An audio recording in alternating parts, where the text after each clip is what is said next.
हेरे लिखल विधाता के केहन इडोर छै आ प्यार बदनाम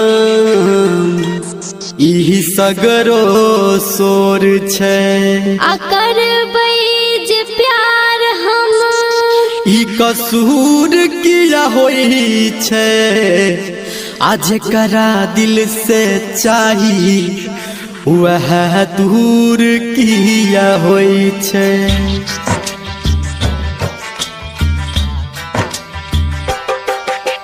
डीजे मनीष रक्सौल मां गायत्री रिकॉर्डिंग स्टूडियो।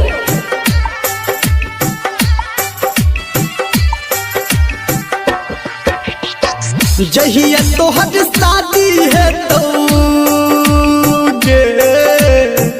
नहीं हेतै तू टेंशन किया लै छी। जहिया तोहर शादी है तो चढ़ के जब वही डोली खा के जान मरबो हम गे जहर के गोली खा के जान मरबो हम गे जहर के गोली याद के तोहर जब के मीठ मीठ बोली खा के जान मरबो हम गे जहर के गोली खा के जान मरबो हम गे जहर के गोली।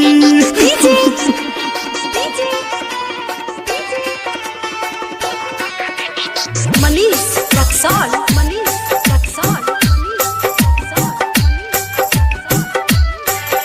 अभी आप सुन रहे हैं सावरिया म्यूजिक। डर लगे हमारा तोरा घर परिवार से आ सबके मनेबै जानो दुनु गोटे प्यार से।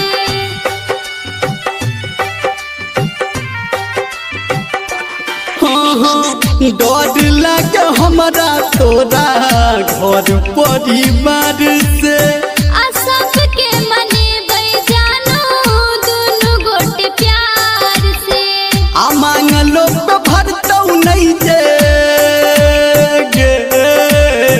आ मांगलो पे भरतौ नहीं जे हमर के झोली खा के जान मरबो हम गे जहर के गोली खा के जान मरबो हम गे जहर के गोली।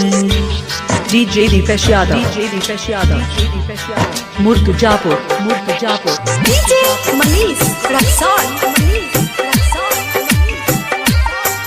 अभी आप सुन रहे हैं धर्मेंद्र निर्मलिया को। तोरा से बिछड़ के हम तो जीवो नहीं चैन से आ तू कर न किछो हम मर जेबो आइन से।